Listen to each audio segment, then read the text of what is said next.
কে নিকে কেমন লাগছে দিয়াশিনী যে প্রথম হয়েছে গানে? খুব ভালো লাগছে। আপনার কেমন হয়েছে? আপনি কে হন দিয়াশিনী? আমি দিয়াশিনীর ছোট দিদা। ছোট দিদা? তা কেমন হয়েছে? খুব ভালো হয়েছে। ভালো হয়েছে? হ্যাঁ, খুব ভালো লাগছে, কি বলবো। আপনি টিভিতে দেখেছেন? হ্যাঁ, কালকে দেখলাম এখানটা। হ্যাঁ, কেমন আমি লাগছিল ওর মনের কাছে মধ্যে? যেতে পারিনি ফাইনালের দিন। ও যেতে পারেননি? না। বলছি কেমন লাগলো আপনার? খুব ভালো লাগছে। আপনার খুব ভালো, কি বলবো আর। হ্যাঁ। আর আপনার নাম? আমার নাম বনানী ঘোষ। দিদিমা দিদিমা ওই যে দিদিমা এইটা হলো দিদিমা করলো। দিদিমা ছবির বাইরে যাবে না।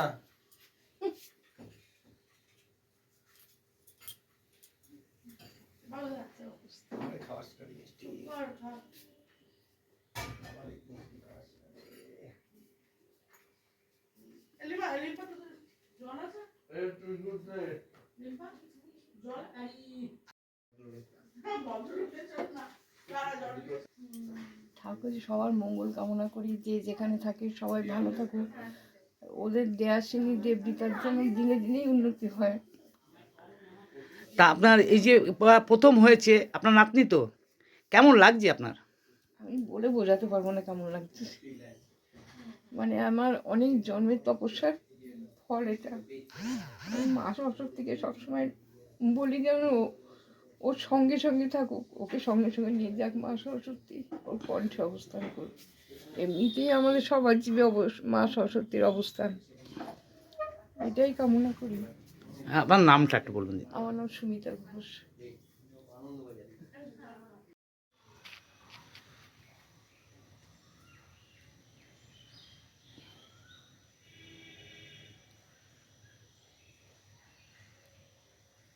এবার ওই সময়টা আমি আমার নিজের মনের মধ্যে করলাম যে ঠিক আছে, ও এখন যাবে না তো কি হয়েছে, ও পরে যাবে, কিন্তু ওর কাজটাও ভালো করে করুক। আর আমরাও শুধু শুধু ইয়ে করে তো লাভ নেই, আমরা ঠাকুরের পুজো দেবো বলে একটা ঠিকই প্রত্যেক বছরই আমরা যাই পুরীতে।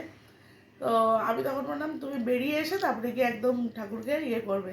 তো ওরও একটা সেটাই স্বপ্ন যে বেরিয়ে আসার পরে ফার্স্ট পুজোটা আমি পুরীতে গিয়ে জগন্নাথ ঠাকুরকে দেবো। তো যাই হোক, ঠাকুরও সেটা শুনেছেন। এবং হ্যাঁ, বেরিয়ে ও যে ওখানে ছিল সেটা তো একটু খারাপ লাগতোই, কিন্তু আমি ওকে সবসময় নিজে শক্ত থেকে ওকে বলতাম যে কাজে গেছো, মানে বাড়িতে আসার পরে মা আমি কিন্তু দুদিন পরে এবার চলে যাবো, আবার আমি কিন্তু আর একদিন আছে মা থাকবো, আমি চলে যাবো। আপনি তো নৃত্যশিল্পী ছিলেন, হ্যাঁ, তাহলে কি আমরা ভাববো যে আপনি মেয়ের মধ্যে দিয়ে এটাকে তুলে তুলে ধরলেন? একদমই তাই, একদমই তাই। মানে আমার নিজের যে শখগুলো পূরণ হয়নি সেটা মেয়েই পূরণ করে দিয়েছে। তো এটাই আজ কতটা খুশি আপনি? প্রচন্ড খুশি। এটা এটা এটা বলার মতো কিছু নেই, এটা বলে বোঝাতেও পারবো না যে কতটা খুশি, এটা বলে বোঝাতে পারবো না। আপনার নাম? আমার নাম অর্পিতা রায়।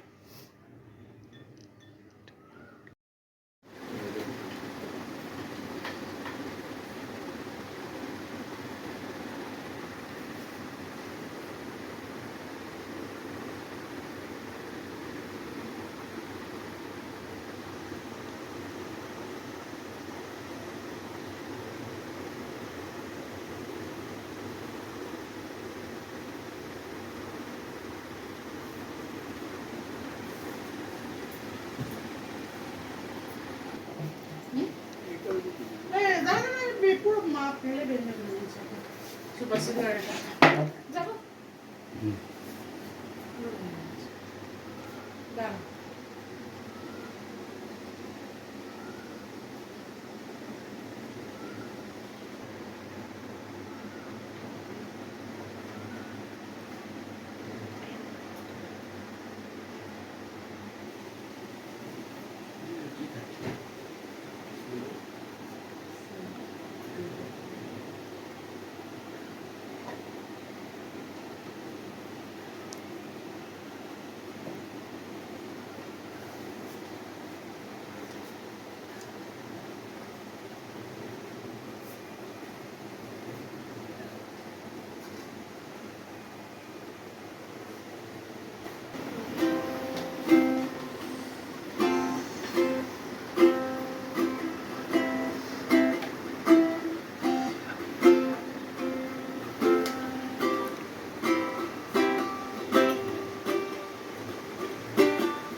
নমস্কার, আমি দেয়াশিনী রায় এবং আপনাদের সকলকে সবার প্রথমে অনেক অনেক ধন্যবাদ এবং অনেক অনেক প্রণাম আমাকে এত সাপোর্ট করার জন্য সারেগামার পুরো জার্নিতে।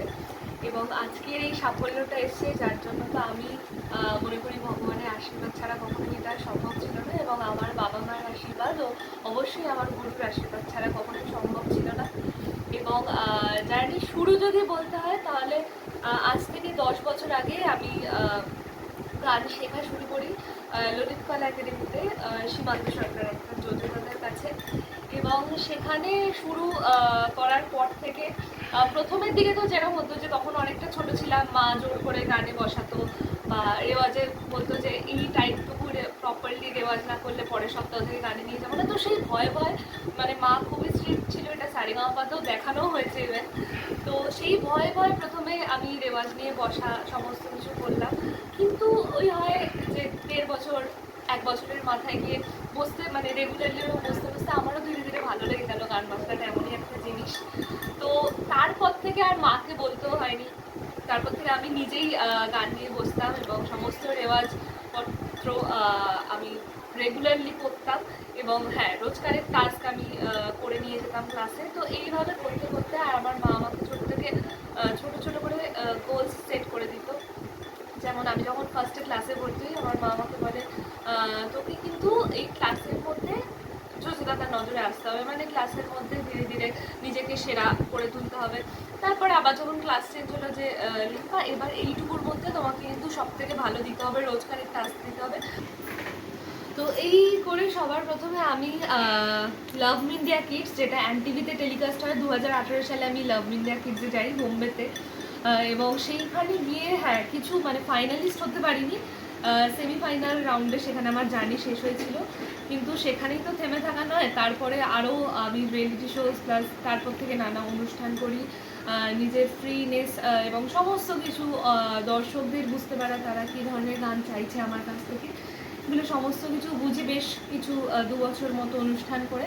এবং তারপরে আমি যাই স্টার জলসা সুপার সিঙ্গারে, যেখানে আমি ফাইনালিস্ট ছিলাম ঠিকই, কিন্তু কোনো রকম পজিশন পাইনি। সেখান থেকে আমাকে শুধুমাত্র ফাইনালিস্ট হয়ে ফিরে আসতে হয়েছিল। হ্যাঁ, আমার কোনো রকম দুঃখ ছিল না, কিন্তু বেশ অনেকের মুখে মানে শোনা এই কথাটা যে লাস্টে এসে হেরে চলে এলি, লাস্টে এসে জিততে পারলি না। তো সেই কথাগুলো কোনো কোনো জায়গায় গিয়ে একটুখানি মনে লেগেছিল। হ্যাঁ, তারাও হয়তো তাদের একটা আশা নিয়েই বলেছিল।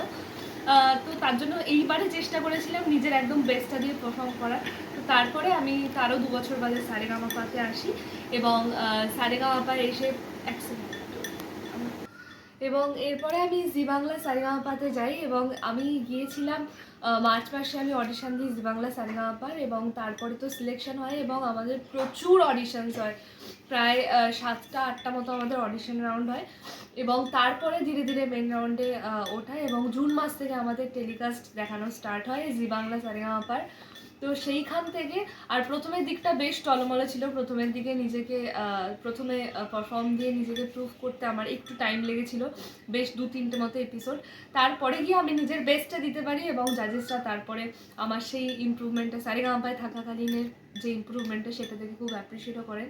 তো আজকে এই করতে করতে আপনাদের আশীর্বাদে এবং নিজেও অনেক পরিশ্রম করে আমার সকল যারা গুরুরা রয়েছেন তাদের কথা শুনে আজকে তো জি বাংলা সারেগামাপা চ্যাম্পিয়ন হতে পেরেছি।